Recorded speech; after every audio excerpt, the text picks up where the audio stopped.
The threat represented by Iranian-backed militias is one that you lived with, one that you know very well. Take me through your thinking on whatever calculation had to have been made and what the intel picture had to look like for Donald Trump to make a decision that his two predecessors passed on.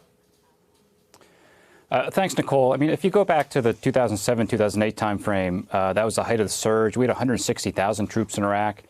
We were fighting these Shia militia groups kind of tooth and nail. We inflicted significant casualties on them. And what's significant, we never really were able to stop those roadside bombs or those rocket attacks. They didn't really stop until a political decision was made in 2011. And since then, we really had not had any attacks in Iraq against our facilities and our people, so almost a period of 7 years. These started again, it appears, according to General Milley, about 3 months ago or so.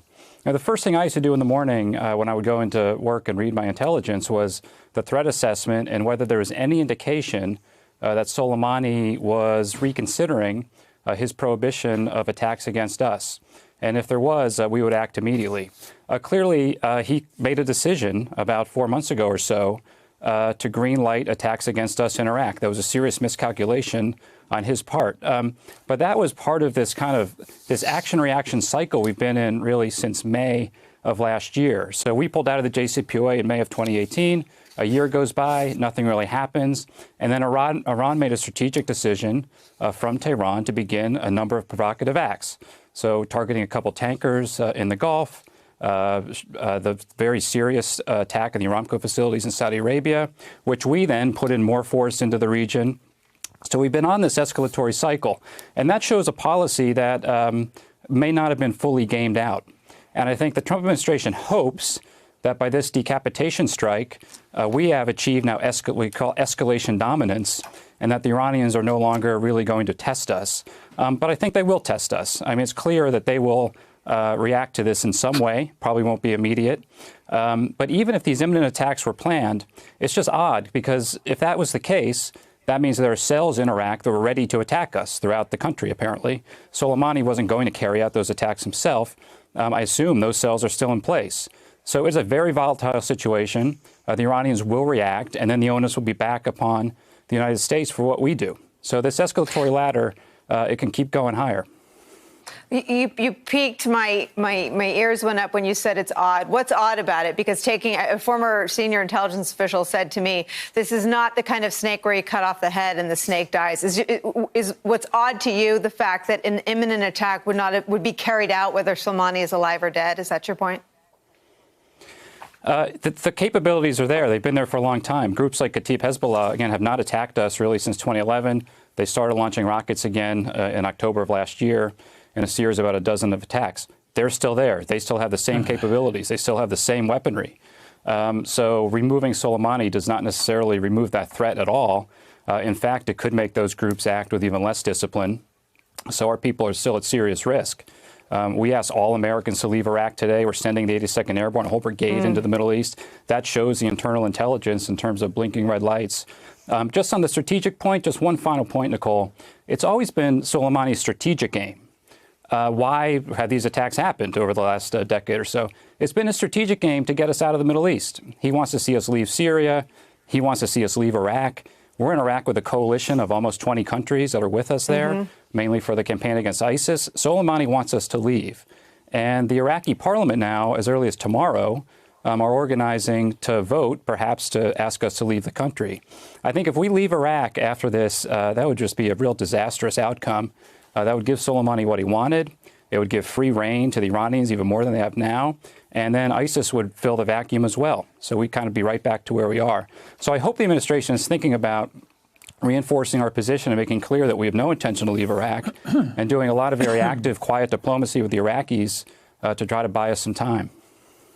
General McCaffrey, if you take Brett's analysis that if there were attacks planned by Soleimani, alive or dead, those attacks represent potentially an even graver threat without their leader there and with the passions of trying to avenge his death, it would sound like the additional troops heading to the region could be in more danger today than 24 hours ago. Well, look, the tactical outcome on the ground in Iraq favors the Iranians. We've got a few thousand troops, 5,000 troops spread around the country. We've got a vulnerable embassy.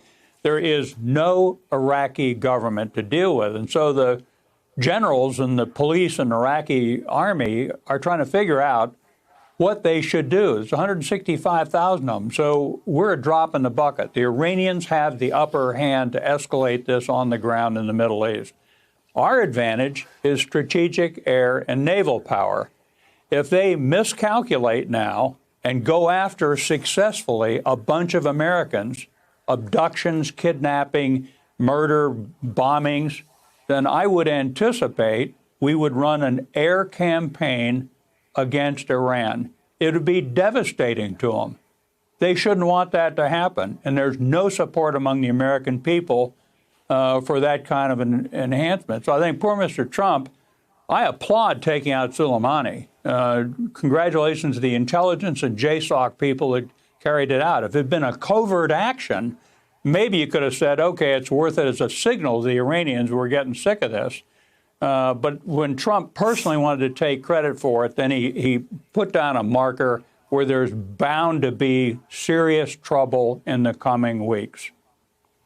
General, I want to ask you about something the New York Times is reporting. The Times story that I read from at the beginning reports and recounts that when given the opportunity to take out Soleimani, both Presidents Obama and President Bush passed on it. General Stanley McChrystal is quoted as feeling the same way you do about the killing of Soleimani, applauding the targeting and the killing of Soleimani, but also saying that in, I believe it was 2007, when he had the opportunity to take him out, they passed on it because it would have led to wider conflict in the region. And what you're describing certainly sounds like a war in the region, an air campaign against Iran. What do you think of those comments and the assessments made by Trump's two predecessors? Well, I think they had it right. Look, any general can be replaced, even brilliant, courageous ones like Soleimani. He was a national hero inside. Of course, he was also despised by many Iranians because he was part of the oppressive regime. But taking him out, his deputy is immediately put in charge. I'm sure he's a very capable guy. The capacity to do mischief in the Iranians has been unmitigated.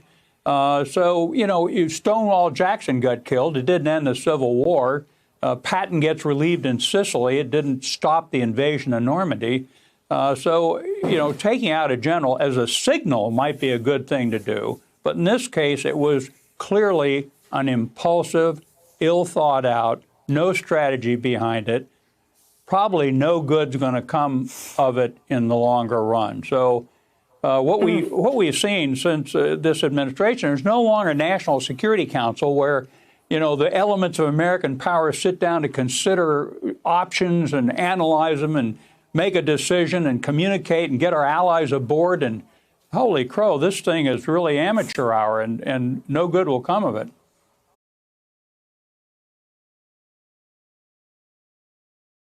Hey there, I'm Chris Hayes from MSNBC. Thanks for watching MSNBC on YouTube. If you want to keep up to date with the videos we're putting out, you can click subscribe just below me or click over on this list to see lots of other great videos.